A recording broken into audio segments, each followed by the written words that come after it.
അങ്ങനെ reporter channel മുതലാളിക്ക് arrest warrant വന്നു. പുള്ളി എനിക്ക് തോന്നുന്നു ജാമ്യം എടുത്തു എന്ന് തോന്നുന്നു സ്റ്റേഷനിൽ പോയിട്ട്. ഇന്നലെ മീറ്റ് ദ എഡിറ്റേഴ്സിൽ ഇരിപ്പുണ്ടായിരുന്നു. അപ്പോൾ എൻ്റെ തൊട്ട് മുന്നേ ഞാനൊരു വീഡിയോ ചെയ്തിരുന്നു ഈ റിപ്പോർട്ടർ ചാനലിൻ്റെ ഒരു ആൻറ്റി കോൺഗ്രസ് അജണ്ട എന്നും പറഞ്ഞിട്ട്. അപ്പോൾ പ്രത്യേകിച്ച് എന്ത് കാര്യം വന്നു കഴിഞ്ഞാലും, അതിപ്പോൾ പ്രളയം വന്നോട്ടെ, അതിനു മുന്നേ ഉള്ള എന്ത് കാര്യം വന്നു കഴിഞ്ഞോട്ടെ, കോൺഗ്രസ് പൂർണ്ണ പരാജയമാണെന്നും ഈ സമയത്ത് ഞങ്ങളുടെ ക്യാപ്റ്റൻ ആയിരുന്നുവെങ്കിൽ തകർത്തേനെ എന്നുള്ള രീതിയിലുള്ള നറേഷനും ഒക്കെ ആയിട്ട്, പ്രത്യേകിച്ച് ആൻഡോ അഗസ്റ്റിനും പിന്നെ മൊട്ട അരുൺകുമാറൊക്കെയാണ് ഈ ഒരു ഭാഗം പറയുന്നത്. പിന്നീടുള്ളത് 2 പെണ്ണുങ്ങളാണല്ലോ, 2 ലേഡി ജേർണലിസ്റ്റുകളാണ്. അപ്പോൾ ഞാനത് നേരത്തെ പറഞ്ഞായിരുന്നു. അപ്പോൾ ഈ 2 പേർക്കും കൃത്യമായ അജണ്ട കുറേ കാലങ്ങളായിട്ടുണ്ട്. ഇലക്ഷൻ്റെ മുന്നേ എങ്ങനെയെങ്കിലും CPM ജയിക്കണം എന്നായിരുന്നു ഇവരുടെ ആഗ്രഹം. അതിനുവേണ്ടി ഇവർ ചെറിയ കഷ്ടപ്പാടൊന്നുമില്ല. എനിക്ക് തോന്നുന്നു കൈരളി പോലും ഇത്രയും കഷ്ടപ്പെട്ട് കാണില്ലായിരിക്കും. അപ്പോൾ ഞാൻ പറയാൻ കാരണം എന്താണെന്ന് വെച്ച് കഴിഞ്ഞാൽ, ഇപ്പോൾ അറസ്റ്റ് വന്നു, മെസ്സിയെ കൊണ്ടുവരാമെന്നുള്ള കാര്യങ്ങൾ വന്നു. 130 കോടി രൂപയോ അങ്ങനെ എങ്ങാണ്ടാണ് അർജൻറ്റീന ഫുട്ബോൾ ഫെഡറേഷന് വേണ്ടി അയച്ചു കൊടുത്തത് കേരളത്തിൽ നിന്ന്. അപ്പോൾ അതിനെപ്പറ്റി ഒന്ന് ആലോചിച്ച് നോക്കി കഴിഞ്ഞാൽ ഇതെല്ലാം ശരിക്കും പറഞ്ഞാൽ കോറിലേറ്റഡ് ആണെന്നാണ് എനിക്ക് തോന്നുന്നത്. ഇവരുടെ കൃത്യമായ CPM പ്രീണനവും ഇപ്പോൾ പിന്നീട് നമ്മൾ കഴിഞ്ഞ കൊല്ലം അതിന് മുമ്പിലത്തെ കൊല്ലമൊക്കെ ആയിട്ട് കണ്ട കാര്യങ്ങളും വെച്ച് നോക്കിക്കഴിഞ്ഞാൽ കൃത്യമായിട്ട് ഇതിലെന്തോ കളിയുണ്ടെന്ന് നമ്മൾ സംശയിച്ചില്ല എന്നുണ്ടെങ്കിൽ അരിയാഹാരം കഴിക്കുന്നവരാണ് എന്ന് പറഞ്ഞിട്ട് കാര്യമില്ല. ഇതിൽ സംഭവിച്ചൊന്ന് ആലോചിച്ച് നോക്കി. ഒരു സുപ്രഭാതത്തിൽ നമ്മൾ കേൾക്കുന്നു മെസ്സി വരുന്നു എന്ന് നമ്മുടെ അന്നത്തെ കായിക മന്ത്രി പറയുന്നു. അപ്പം അദ്ദേഹം അങ്ങനെ പറഞ്ഞു. ഉടനെ പിന്നീട് നമ്മൾ കാണുന്നത് ഇതിൻ്റെ എല്ലാം ഉത്തരവാദിത്തം ഏറ്റെടുക്കുന്നത് റിപ്പോർട്ടർ ചാനലായി മാറുകയാണ്. വെറുതെ ഉത്തരവാദിത്തം ഏറ്റെടുക്കുന്നതല്ല, അങ്ങേരെ ഉടനെ പിന്നീട് നമ്മൾ കാണുന്ന പരിപാടി എന്താണെന്ന് വെച്ച് കഴിഞ്ഞാൽ, പുള്ളി കലൂർ സ്റ്റേഡിയമൊക്കെ റെനോവേറ്റ് ചെയ്യുന്നു. എങ്ങനെ റെനോവേറ്റ് ചെയ്യണം? ഒരു സർക്കാരിൻ്റെ ഒരു പരിപാടി നടത്തുകയാണെന്നുണ്ടെങ്കിൽ അതിനൊരു കൊട്ടേഷനും ടെൻഡറൊക്കെ വിളിക്കുന്ന പരിപാടി ഉണ്ട്. അങ്ങനെയൊന്നും അതിലുണ്ടായിട്ടില്ല. റിപ്പോർട്ടർ ചാനലിൻ്റെ മുതലാളി കയറി അങ്ങോട്ട് പറയുകയാണ്, ഓക്കെ ഞങ്ങളത് ചെയ്യുവാണ്, അങ്ങനെ ചെയ്യുവാണ്. എനിക്ക് തോന്നുന്നു അന്നൊന്നും ഇത്രയൊന്നും വിവാദമൊന്നും ഉണ്ടായിട്ടില്ല. ഇത് ശരിക്കും ഈ ഗവൺമെൻറ്റിൻ്റെയൊക്കെ കാലത്തായിരുന്നുവെങ്കിൽ ഇവന്മാർ കിടന്ന് കരഞ്ഞ് മെഴുകിയേനെ. പക്ഷേ ശരിക്കും പറഞ്ഞാൽ അത് വേണ്ട വിധത്തിൽ ചർച്ച ചെയ്തിട്ടില്ലെന്നാണ് എനിക്ക് തോന്നുന്നത് കേട്ടോ, നമ്മുടെ മാധ്യമങ്ങളും ഈവൻ സോഷ്യൽ മീഡിയ പോലും. കാരണം മെസ്സി വരുന്നു എന്നുള്ളൊരു ഓളത്തിൽ, അല്ലെങ്കിൽ നമുക്കറിയാം കേരളം ഫുട്ബോളിന് കുറേ ഇമ്പോർട്ടൻസ് കൊടുക്കുന്ന ഒരു സംസ്ഥാനമാണ്. അപ്പോൾ അതിൻ്റെയൊക്കെ മറവിൽ ഇവന്മാർ നല്ലൊരു കളി കളിച്ചു എന്ന് സംശയിക്കാവുന്ന എല്ലാ കാര്യങ്ങളും അവിടെ നടന്നിട്ടുണ്ട്. അപ്പോൾ ഇതിലെ പ്രധാന കഥാപാത്രങ്ങളെന്ന് പറയുന്നത് ആൻഡോ അഗസ്റ്റിനും അങ്ങേരുടെ ബ്രദറോ അങ്ങനെയാണ് ജോസ് കുട്ടി അഗസ്റ്റിനും, അങ്ങനെ ഈ 2 ടീമുകളാണ് ഈ റിപ്പോർട്ടർ ചാനലിൻ്റെ മേളിലൊക്കെ ഇരിക്കുന്നത്. അപ്പോൾ നമുക്കറിയാം ഈ ഗവൺമെൻറ്റിൻ്റെ ടെൻഡറുകൾ കിട്ടണമെന്നുണ്ടെങ്കിൽ ചെറിയ പാടൊന്നുമില്ല. അത്യാവശ്യം നമ്മൾ ടെൻഡറിലൊക്കെ പങ്കെടുത്തിട്ട് അതിൽ കുറഞ്ഞ കൊട്ടേഷനൊക്കെ വെച്ചിട്ടാണ് കിട്ടുന്നത്. ഇതൊന്നും ഇല്ലാതെ ഇവർക്ക് കിട്ടുന്നു. അപ്പോൾ ഈ ആൻഡോ അഗസ്റ്റിൻ എന്ന് പറയുന്നത് ഈ ടെൻഡർ ഇല്ലാതെ നമുക്കൊരു വർക്ക് കിട്ടിക്കഴിഞ്ഞാൽ അത് നാളെ വിവാദമാകുമെന്ന് അറിയാത്ത ആളൊന്നുമല്ല. അപ്പോൾ ഇത് മുന്നിൽ കണ്ടിട്ടായിരിക്കണം ഇവന്മാർ എന്ത് ചെയ്തത്, എങ്ങനെയെങ്കിലും CPM തന്നെ വിജയിപ്പിക്കണം എന്ന് ധൃതി പിടിച്ച്, അല്ലെങ്കിൽ അതിനു വേണ്ടി കച്ച കെട്ടി ഇറങ്ങിയത്. ഞാൻ എൻ്റെ കഴിഞ്ഞ വീഡിയോയിൽ ഞാൻ പറഞ്ഞിട്ടുണ്ട്, 100 സീറ്റിന് മേളിലാണ് ഇവർ പ്രവചിച്ചത്. ഈ 2 ടീമുകളാണ്, ആൻഡോ അഗസ്റ്റിനും ഈ മൊട്ട അരുൺകുമാർ എന്ന് പറയുന്ന ടീം.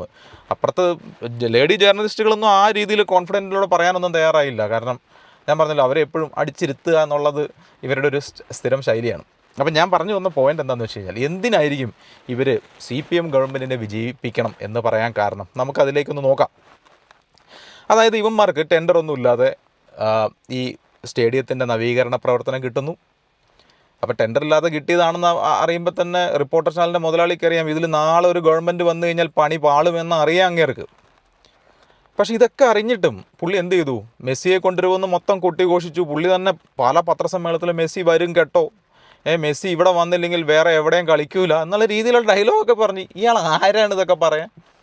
ഇപ്പോൾ ന്യൂസിൽ പറയുന്നത് പ്രോപ്പറായിട്ട് ഇത് മെസ്സി അറിഞ്ഞിട്ടുണ്ടോ എന്നുള്ള കാര്യം തന്നെ സംശയമുണ്ട്. ഏതായാലും മെസ്സി ഇതുവരെ വന്നിട്ടില്ല, ഇനി വരാനുള്ള യാതൊരു സാധ്യതയായിട്ട് കാണുന്നുമില്ല. അപ്പോൾ ഇവരിതിൻ്റെ പേരിൽ സ്റ്റേഡിയം റിനോവേറ്റ് ചെയ്തു. അത് മാത്രമല്ല, 130 കോടി രൂപയാണ് ഇവന്മാർ എങ്ങോട്ട് അയച്ചു കൊടുത്തത്? അർജൻറ്റീനൻ ഫുട്ബോൾ ഫെഡറേഷൻ അയച്ചു കൊടുത്തത് എന്നിവർ പറയുന്നത്. അപ്പം ഈ ഫുട്ബോൾ ഫെഡറേഷൻ ഇവർക്ക് റിപ്ലൈ കൊടുത്തു, കൺഫർമേഷൻ, ആ തുക കിട്ടിയതിൻ്റെ കൺഫർമേഷൻ കിട്ടിയെന്നൊക്കെയാണ് പറയണത്. ഒന്ന് ആലോചിച്ച് നോക്കൂ, മുകേഷ് അംബാനി ആണെങ്കിൽ പോലും ഇതുപോലത്തെ ഒരു വിഷയത്തിൽ 130 കോടി രൂപ കഴിഞ്ഞ കൊല്ലം അതിന് മുമ്പിലത്തെ കൊല്ലം കണ്ട് അയച്ചു കൊടുത്തതാണ്. ഈ 130 കോടി രൂപ അയച്ചു കൊടുത്തു, ഇവർ വന്നില്ല. എന്നിട്ട് ഇവരെന്ത് ചെയ്തു? ഇന്ത്യൻ കോടതിയിൽ എന്തെങ്കിലും ഒരു കേസ് കൊടുത്തോ? എൻ്റെ അറിവിലില്ല. ഗവൺമെൻറ് ഇൻവോൾവ് ആയ കേസാണ് എന്ന് പറഞ്ഞാൽ CPM ഗവൺമെൻറ്, അന്നത്തെ CPM ഗവൺമെൻറ് ഇൻവോൾവ് ആയ ഒരു പരിപാടിയാണ്. അപ്പോൾ ഗവൺമെൻറ്റിനെതിരെ ഒരു കേസ് കൊടുത്തോ? അതുമില്ല. ആ 130 കോടി രൂപ പോയി. പക്ഷേ ഇവർക്ക് യാതൊരു പ്രശ്നവുമില്ല. പുള്ളി എന്തോ പത്രസമ്മേളനം നടത്തിയിട്ട് പറഞ്ഞു മെസ്സിനല്ല അർജൻറ്റീനൻ ടീമിനെയൊക്കെ കുറേ ചീത്തയൊക്കെ പറഞ്ഞു. പക്ഷേ അതുകൊണ്ട് കാര്യമില്ലല്ലോ, കാശ് ഇതുവരെ വന്നിട്ടില്ലെന്നുള്ളതാണ് നമുക്ക് അറിയാൻ പറ്റുന്നത്. ഇതൊക്കെ ഞാൻ ന്യൂസിൽ നിന്ന് മനസ്സിലാക്കിയ കാര്യങ്ങളാണ് കേട്ടോ. ഇതുവരെ പുള്ളി അത് തന്നെയാണ് പറഞ്ഞത്, എൻ്റെയാണ് പോയത്, സർക്കാരിനൊന്നും പോയിട്ടില്ലല്ലോ എന്നൊക്കെയാണ് പുള്ളി പറയണത്. അതെന്നാ ചേട്ടന് 130 കോടി എന്ന് പറയുന്നത് ഒന്നും അല്ലേ? ഈവൻ മുകേഷ് അംബാനി പോലും ഇങ്ങനെ ഇത്രയും വലിയ കാശ് പോയി കഴിഞ്ഞാൽ കേസ് കൊടുക്കുമല്ലോ. ചേട്ടൻ അതിനേക്കാളും വലിയ ടീമാണോ? അല്ല, അറിയാൻ മേലാത്തതുകൊണ്ട് ചോദിക്കുകയാണ്. നമ്മളൊക്കെ പാവപ്പെട്ടവരാണല്ലോ. അപ്പോൾ നമ്മൾ ഇന്ത്യയിൽ നിന്നൊരു സാധനം പർച്ചേസ് ചെയ്ത് കഴിഞ്ഞാൽ നമുക്ക് GST അടയ്ക്കണം എന്നുള്ള കാര്യം നമുക്കറിയാം. ഈ വിദേശത്തു നിന്നൊരു സർവീസോ ഒരു സാധനമൊക്കെ ഇത് ഈ പറഞ്ഞ മെസ്സിയെ കൊണ്ടുവരിക എന്ന് പറയുന്നതൊക്കെ ഒരു തരം സർവീസായിട്ട് കണക്കാക്കുന്നൊരു പരിപാടിയാണ്. ഇതിനൊക്കെ 18% GST ഉണ്ട്. 130 കോടി രൂപയോളം ഇവർ അടച്ചു എന്ന് പറയുന്നു. അപ്പോൾ അതിൻ്റെ 18 കോടി എന്ന് പറയുന്ന ഒരു 22 കോടിയോളം വരുന്ന തുക നമ്മൾ ടാക്സ് അടയ്ക്കണം. പക്ഷേ രസകരമായ കാര്യം, ഇവർ മെസ്സിക്കും പോട്ടെ, അർജന്റീനൻ ഫുട്ബോൾ ഫെഡറേഷന് ഇവർ കാശ് അയച്ചു കൊടുത്തു. പക്ഷേ ടാക്സിനെ പറ്റി നമ്മുടെ കേരള സർക്കാർ ഒന്നുമേ ചെയ്തിട്ടില്ല. ടാക്സ് അടച്ചോന്ന് അന്വേഷിച്ചില്ല. ഇനി ടാക്സ് അടച്ചിട്ടില്ലെങ്കിൽ അതിന് പേപ്പറോ കാര്യങ്ങളോ ഒന്നും പോയിട്ടില്ല. പക്ഷേ ഇപ്പോൾ കഴിഞ്ഞ മാസം എങ്ങാണ്ട് ഈ പുള്ളിക്കാരന് 22 കോടി രൂപയുടെ ടാക്സ് അടയ്ക്കണം എന്നും പറഞ്ഞിട്ട് പേപ്പർ ചെന്നിട്ടുണ്ട്. അതിൻ്റെ അർത്ഥം നമ്മുടെ ടാക്സ് വകുപ്പാണല്ലോ, അല്ലെങ്കിൽ നമ്മുടെ ഈ ടാക്സ് കളക്ട് ചെയ്യുന്ന വകുപ്പാണല്ലോ ഇതൊക്കെ ചെയ്യുന്നത്. അപ്പോൾ അവർ ടാക്സ് അടച്ചതിൻ്റെ രേഖയൊന്നും കിട്ടിയിട്ടില്ലാത്തതുകൊണ്ടാണല്ലോ ഇപ്പം ടാക്സ് അടയ്ക്കണം എന്നും പറഞ്ഞിട്ട് പുതുതായിട്ട് ഇവർക്ക് ഈ ആൻഡോ അഗസ്റ്റിന് പേപ്പർ അയച്ചേക്കണത്. അപ്പോൾ ഇതൊക്കെ കൂട്ടി വായിക്കുമ്പോൾ എന്താ മനസ്സിലാക്കുന്നത്? LDF സർക്കാരിന് ഇവർ ടാക്സ് അടച്ചോ എന്ന് പോലും അറിയേണ്ട കാര്യമില്ലായിരുന്നു. എന്തായിരിക്കും അതിൻ്റെ കാരണം? നമുക്കിത് ജസ്റ്റ് അസ്യൂം ചെയ്യാനേ പറ്റുള്ളൂ. അല്ലെങ്കിൽ ഇങ്ങനെ ആയിരിക്കാമെന്ന് പറയാൻ എനിക്കങ്ങനെ പറ്റുള്ളൂ കേട്ടോ. ഞാനൊരു സാധാരണക്കാരനാണ്, എനിക്കങ്ങനെ പറ്റുള്ളൂ. അപ്പോൾ സംതിങ് റോങ്. ഇതെല്ലാം കൂടെ ചേർത്ത് വായിക്കേണ്ടത് എവിടെയാണ്? ഇവന്മാർ ഈ പരിപാടിക്കൊക്കെ മുന്നേ ഇവന്മാർ നടത്തിയ CPM പ്രീണനം, അല്ലെങ്കിൽ പിണറായി വിജയന് വേണ്ടി നടത്തിയ പ്രീണനം ആ ചാനൽ കണ്ടിട്ടുള്ള എല്ലാവർക്കും മനസ്സിലായിട്ടുള്ളതാണ്. ഇനി ഇതെല്ലാം ആ ഇലക്ഷന് വേണ്ടി ഞാൻ നേരത്തെ പറഞ്ഞ പോലെ ഇവരെ വിജയിപ്പിക്കാൻ വേണ്ടി ഈ ചാനൽ നടത്തിയ അക്ഷീണമായ പ്രവർത്തനം, 100 സീറ്റിന് മേളിൽ പ്രവചിച്ച ഒരു ചാനൽ. എനിക്ക് തോന്നുന്നു ഇന്ത്യയിലെ തന്നെ ലോകത്തിലൊരു ചാനൽ മാത്രം, അല്ലെങ്കിൽ ഒരു വ്യക്തി മാത്രമേ ഉണ്ടാവുള്ളൂ, അത് ആൻഡോ അഗസ്റ്റിനും ഈ പറഞ്ഞ മൊട്ടയായിരിക്കും 100 സീറ്റിന് മേളിൽ പബ്ലിക്കലി പറയാൻ കോൺഫിഡൻസ് കാണിച്ചത്. അപ്പോൾ അത്രമാത്രം ഇവർ ഓപ്പൺ സപ്പോർട്ടായിരുന്നു. അപ്പോൾ അതിൻ്റെ കൂടെയാണ് നമ്മളിതൊക്കെ വായിക്കേണ്ടത്. ടെൻഡർ ഇല്ലാതെ സ്റ്റേഡിയം നവീകരണം ചെയ്യാനുള്ള സംഭവങ്ങൾ ഇവർക്ക് കിട്ടുന്നു, മറ്റേ മെസ്സിക്ക് കാശ് അയച്ചു കൊടുക്കുന്നു. ഇപ്പം പത്രക്കാർ ഇന്നലെ ചോദിച്ചപ്പോൾ ഇയാൾ പറഞ്ഞ പരിപാടി എന്താണെന്ന് വെച്ച് കഴിഞ്ഞാൽ, സർക്കാരൊന്നും നഷ്ടപ്പെട്ടിട്ടില്ലല്ലോ, എനിക്കല്ലേ നഷ്ടപ്പെട്ടത്. അവിടെയാണ് സംശയം. നിങ്ങൾക്ക് 130 കോടി രൂപ പോയതിൽ വലിയ ദണ്ണമൊന്നും കാണാനില്ല. നിങ്ങൾ എവിടെയെങ്കിലും കേസ് കൊടുത്തായിട്ട് എനിക്കറിയില്ല. ഇന്ത്യൻ കോടതിയിൽ കേസ് കൊടുത്തിട്ടില്ല, അല്ലെങ്കിൽ ഒരു വിദേശ സ്ഥാപനം ഇങ്ങനെ എഗ്രിമെൻ്റ് ഒപ്പിട്ടു എന്നിട്ട് കാശ് തന്നില്ല എന്ന് പറയുമ്പോൾ നമ്മൾ ഇവിടുത്തെ കോടതിയിൽ നമ്മൾ ഫൈറ്റ് ചെയ്യണമല്ലോ.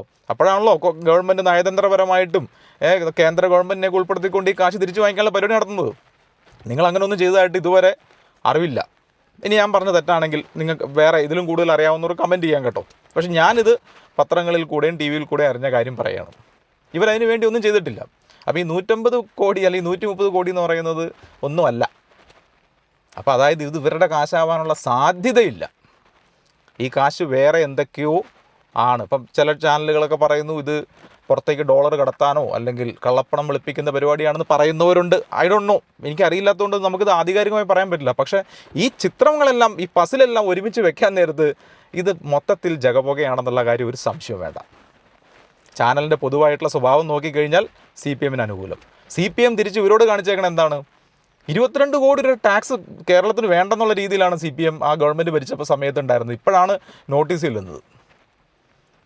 ഇനി ഈ തെരഞ്ഞെടുപ്പിൽ CPIM തോറ്റ് കഴിഞ്ഞപ്പോൾ ഇവർ നടത്തിയ പരിപാടി, അത് ഞാൻ നേരത്തെ വീഡിയോയിൽ കൃത്യമായിട്ട് പറഞ്ഞിട്ടുണ്ട് കേട്ടോ. അവർ സതീശനെതിരെ നടത്തിയ പ്രൊപ്പഗണ്ട, ഇവിടെ പ്രളയം വന്നു കഴിഞ്ഞപ്പോൾ ഇവന്മാരുണ്ടാക്കിയ പുകിലുകൾ, നമ്മുടെ മുൻ മുഖ്യമന്ത്രി ഉണ്ടായിരുന്നുവെങ്കിൽ ഇതൊക്കെ എങ്ങനെ നടന്നേനെ എന്നുള്ള ആ തരത്തിലുള്ള മറുപടികൾ, അങ്ങനെ തരത്തിലുള്ള വ്യാഖ്യാനങ്ങളൊക്കെ കേട്ടിട്ടുള്ളവർക്ക് കാര്യങ്ങൾ കലങ്ങിയിട്ടുണ്ടാവും.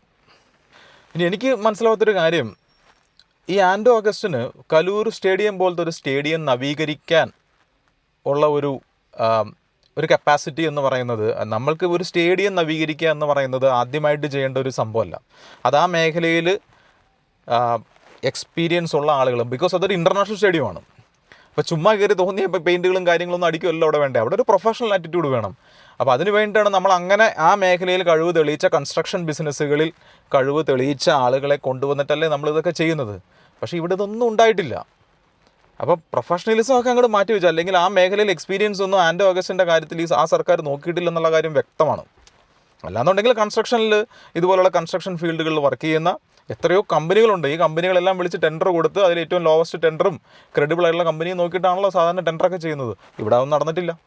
ഇനി ഞാൻ നേരത്തെ പറഞ്ഞ പോലെ ഇപ്പോൾ ഈ വിഷയവും ഇതിന് മുന്നേ നടന്ന ഈ റിപ്പോർട്ടർ TV മുതലാളിമാരുടെ മൂട്ടിൽ മരമുറി കേസുണ്ടല്ലോ, ഇതെല്ലാം കൂടെ ചേർത്ത് വായിക്കണം, അപ്പോഴേ ഈ പസിൽ ശരിയാവുള്ളൂ. ഈ മൂട്ടിൽ മരമുറി കേസ് വന്നു കഴിഞ്ഞപ്പോൾ ഇയാൾക്ക് കാര്യമായിട്ട് എന്തെങ്കിലും ട്രബിൾ വന്നതായിട്ട് അറിയില്ല. കേസൊക്കെ വന്നു, പക്ഷേ അയാൾ അകത്ത് കിടന്ന ഒന്നുമില്ല. അയാൾ നമ്മൾക്ക് എപ്പോഴും മീറ്റ് ദ ഡീറ്റെയിൽസിൽ പുള്ളി കാണാമല്ലോ. ഇതിലെല്ലാം കൂടെ നോക്കുമ്പോൾ സംതിങ് ഇതിൽ നടന്നിട്ടുണ്ടെന്നുള്ള കാര്യം ഏകദേശം നമുക്ക് പറയാൻ സാധിക്കും. തെളിവുകളോടെ ഒന്നും പറയാൻ പറ്റില്ല, പക്ഷേ ഇതെല്ലാം കേൾക്കുമ്പോൾ നമുക്കൊരു അനുമാനത്തിലെത്താം.